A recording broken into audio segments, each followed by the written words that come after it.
This is as close as you can get to an experience from the Raspberry Pi to the NES Classic or Super NES Classic.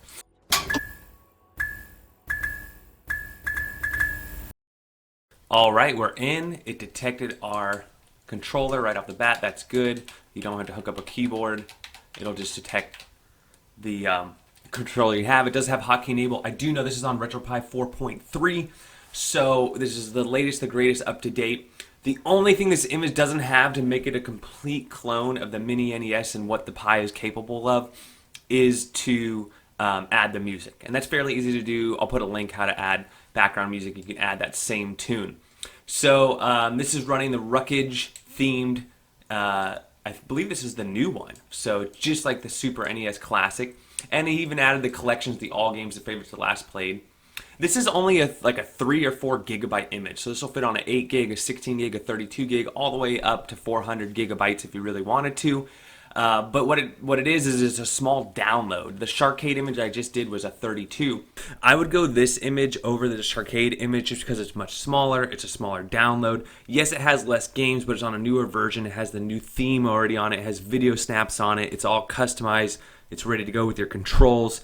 So there's so many reasons why. The only thing that I can see why the Sharkade is nice is it does have a nice little intro video, and it does have more games installed, but you can easily add those on your own. So this is a mini NES clone. It only has the games that come with the NES Mini and the Super Nintendo Mini. The only thing that makes this different is it doesn't have the background music. Once you add the background music, as you can see here, you not only have the box art, but you also have a video snap, making this a very cool image as far as how it reacts to you, things of that sort.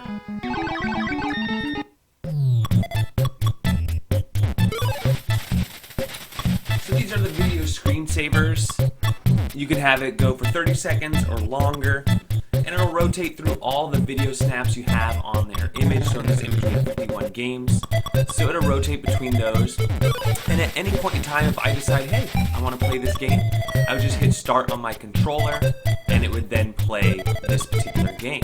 You can also use the select button, which will actually go and do a random game. So here we go, see it just switched out. So I'm going to try select, which I believe, it just switched to a different game. This is random screensaver. And then if you ever want any of these games, I hit start. And then there you go. Custom loading screen. Should we kill the beaver? Got the beaver.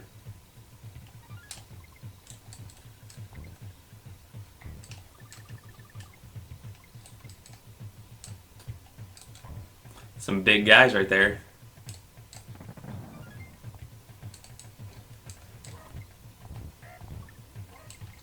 Got the rhino. I know there's a secret there, but I'm going to spare you, as I don't believe I will actually be playing past this level. They do the little victory dance. Nice. Start select out, and here we are back in Super Nintendo.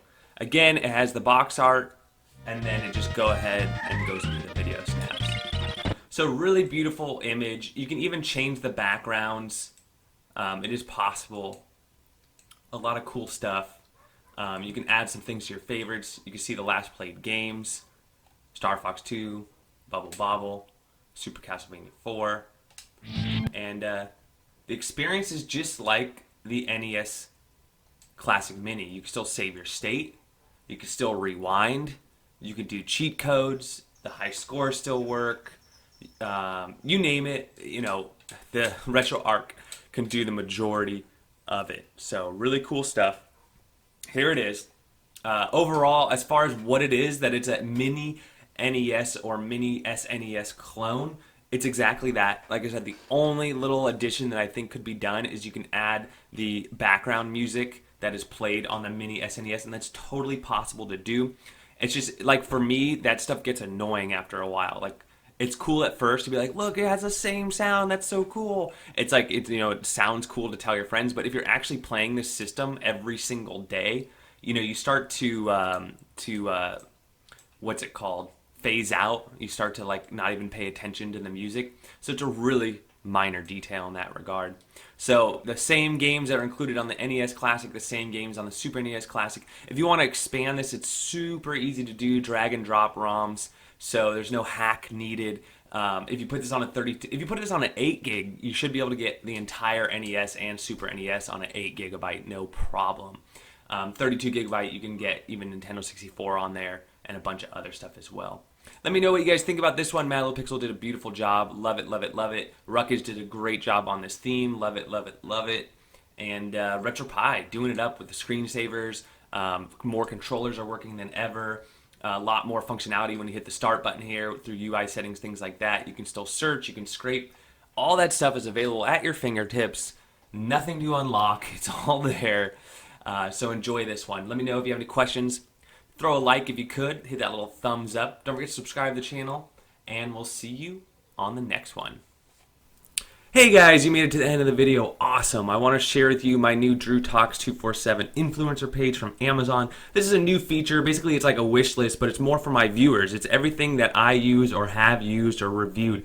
Everything from the SD cards I like to use to the Raspberry Pi kits that I like to use, the cases I like, the specific controllers that I like. You know, maybe it's a Super Nintendo specific or more of a all-around controller like the G3S, which is a great one as well. My computer setup, my streaming setup. I have some Amazon products on here as well, like the Fire TV, the Echo Dot. Awesome products. I love the voice activation and things that they do now. Even if you're going to buy an Amazon gift card, there's some cool links for you here. So these are all my favorite things like a USB, a little mouse, little things, or like this keyboard over here. These are great to have around, especially if you like tinkering with the Raspberry Pi. This 2-in-1 micro SD, I've done reviews on that. It's a cool little trick thing. An external Bluetooth adapter, definitely worth the investment for some of the Bluetooth controllers out there for the Pi. And a couple other things. You'll see this list growing and shrinking and changing. You can also get to my social media links here at the top. And then lastly, if you just click the link, it'll be in the description, and you end up wanting something like toilet paper. You're just out of toilet paper at your house, and you go ahead and you click my link, and then you go to buy toilet paper. That still helps me out.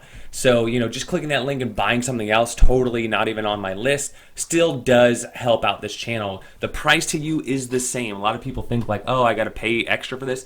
No, the price is the same whether you use my link or not. So it's just a great way to support this channel without actually spending any actual dollars. So thanks, guys. As I said before, appreciate you, and we'll see you on the next one.